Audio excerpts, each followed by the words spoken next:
பாபநாசம் பட போஸ்டர்களில் ஹெல்மெட் அணியாமல் இருசக்கர வாகனம் ஓட்டுவது போல் இடம்பெற்றிருந்த தனது படத்திற்காக மன்னிப்பு கோரினார் கமல்ஹாசன். கமல் நடிப்பில் தற்போது ரிலீஸுக்கு தயாராக இருக்கும் படம் பாபநாசம். ஜூலை முதல் வாரம் படம் வெளியாக இருக்கிறது. மலையாளத்தில் வெற்றி பெற்ற த்ரிஷியம் படத்தின் ரீமேக் இது. கமலுடன் கௌதமி, நிவேதா தாமஸ், எஸ்தர், கலாபவன் மணி உள்ளிட்டோர் நடித்துள்ளனர்.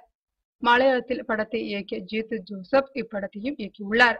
இந்த நிலையில் இப்படத்தில் கமல், கௌதமி, நிவேதா தாமஸ், எஸ்தர் என 4 பேரும் ஒரு மொபைல்டியில் பயணிப்பது போன்ற ஒரு போஸ்டர் சமீபத்தில் வெளியானது.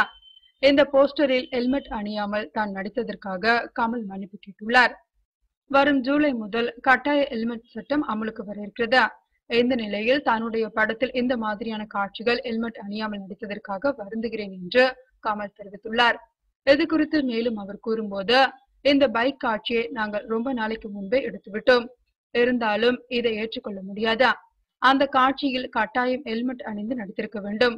நீங்கள் எப்படி வெளியில் செல்லும் போது செருப்பு அணிந்து செல்வதை கட்டாயம் என்று நினைக்கிறீர்களோ அதே போல் ஹெல்மெட்டும் அவசியம் என்பதை உணருங்கள் என்று கூறியுள்ளார் கமல்ஹாசன்.